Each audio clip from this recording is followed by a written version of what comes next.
មិត្តភក្តិទាំងអស់គ្នាថ្ងៃនេះខ្ញុំសប្បាយទិញមែនតែខ្ញុំចង់ប្រាប់ថាចេះ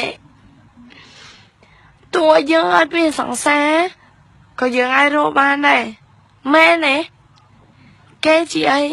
គេមិនមែនជាជីវិតរបស់យើងទេចង់និយាយចឹងហើយចំពោះសង្សារអ្នកដែលមានលុយមួយចំនួនថាខ្លួនឯងនឹងឲ្យមានលុយចាំត្រួតក្បាលសង្សារខ្លួនឯងណាដែលជាមនុស្សស្អីណាគិតតែមនុស្សស្រីនឹងកោងខ្លួនឯងស៊ីហ្នឹងណា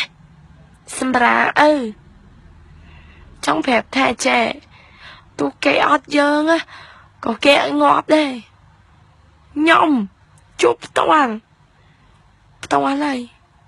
តែខ្ញុំមិនយំទេព្រោះអីបើខ្ញុំមិនយំខ្ញុំមិនខ្វល់ខ្ញុំចាំពាក្យសម្ដីគេមួយម៉ាត់ហើយខ្ញុំគិតថា